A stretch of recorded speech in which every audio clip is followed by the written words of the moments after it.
Šiandien pristatysiu jums stipriausią pasaulyje konstrukciją, tai yra kupolinė konstrukcija, tai naujas mūsų projektas ir mes jau jį pabaigėme ir dabar aš jums viską parodysiu. Va, kaip atrodo. Rezultatas iš tikrųjų pranoko mano visus lūkesčius.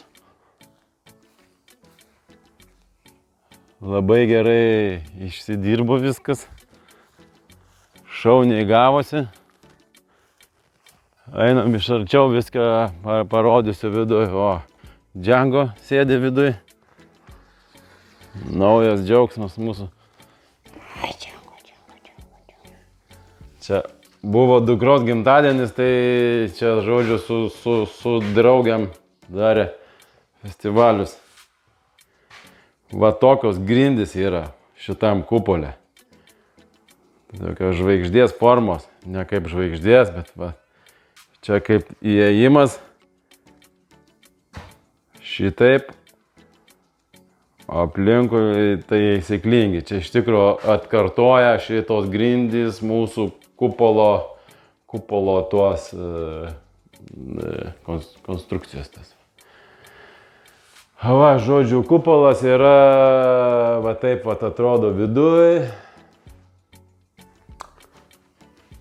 Jisai yra uždengtas su saulėje atsparia plėvelė ir atspari 500 mikronų ilgaamžė. Gali būti langai daromi. Šiuo atveju va toks va užtrauktukais, užsegamas, atidaromas.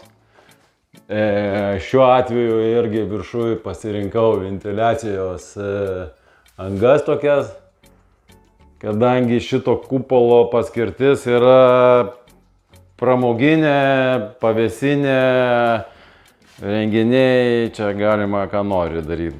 Galima auginti kažką tai, nežinau. Va, labai garsas toksai, va, kaip atsistojau dabar į vidurį, tai aidas toks kaip merkiniai čia tam.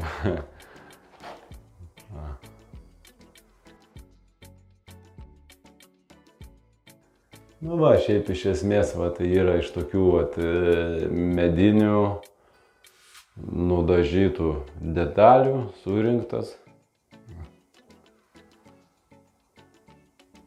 Tai va tiek norėjau parodyti jums šito grožio viso, pasidalinsiu jumis, tai spauskite laikus ir dalinkitės su kitais naudinga informacija. Sekančiose video parodysiu daugiau visokių mūsų darbų.